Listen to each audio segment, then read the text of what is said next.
और बढ़ते हैं आगे। यूपी में हमेशा चुनावी सीजन रहता है और नेता यहां चुनावी अंदाज में और जनता भी चुनावी मोड में रहती है। हम ऐसा इसलिए कह रहे हैं क्योंकि यूपी में इसी साल चौथे चुनाव होने वाले हैं और विधानसभा चुनावों के बाद 2 उपचुनाव और अब निकाय चुनाव। सीएम योगी अपने प्रचार अभियान में ट्रिपल इंजन की सरकार बनाने की अपील कर रहे हैं। वहीं अब नगर विकास विभाग ने आरक्षण सूची को अंतिम रूप दे दिया है।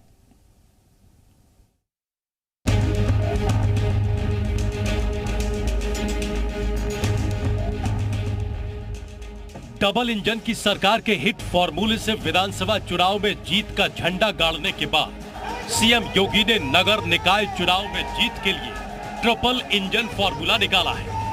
हर मंच से वो इसी फॉर्मूले के जरिए कार्यकर्ताओं में जोश भर रहे हैं। उनका ये फॉर्मूला हिट होता भी दिखने लगा है। निकाय चुनाव को लेकर कार्यकर्ताओं का बढ़ा जोश इसका प्रमाण है। इस स्मार्टफोन के युग में भी ये फोटो स्टूडियो बना के साल में 30 लाख कमा रहे हैं। आपको भी ये कमाना है, उनसे सीखना है तो फ्रीडम ऐप को अभी डाउनलोड कीजिए। बीजेपी की यही बात पार्टी को विरोधियों से आगे ले जाती है, क्योंकि बीजेपी हमेशा दूर की सोचती है, उसके लिए रणनीति बनाती है, उसको अमली जामा पहनाती है। मैं सियासी वार पलटवार के पुराने फॉर्मूले पर नहीं चलती। और सबसे खास बात यह कि बीजेपी में दिग्गज नेताओं की ब्रिगेड और विकास का मॉडल उस पर 4 चांद लगा देता है।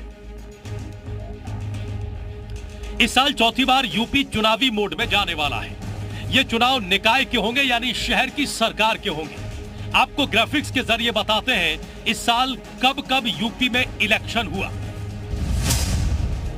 यूपी में विधानसभा चुनाव फरवरी मार्च 2022, रामपुर आजमगढ़ में लोकसभा उपचुनाव जून 2022, मैनपुरी रामपुर और खतौली में उपचुनाव दिसंबर 2022। यूपी में निकाय चुनाव तारीख का ऐलान अभी बाकी है। निकाय चुनाव में भी जंग जोरदार होगी तय है। वहीं नगर निकायों में सीटों के आरक्षण का इंतजार जल्द खत्म हो सकता है। नगर विकास विभाग ने आरक्षण सूची को अंतिम रूप दे दिया है। जल्द ही आरक्षण की प्रस्तावित सूची सीएम योगी के सामने पेश की जाएगी।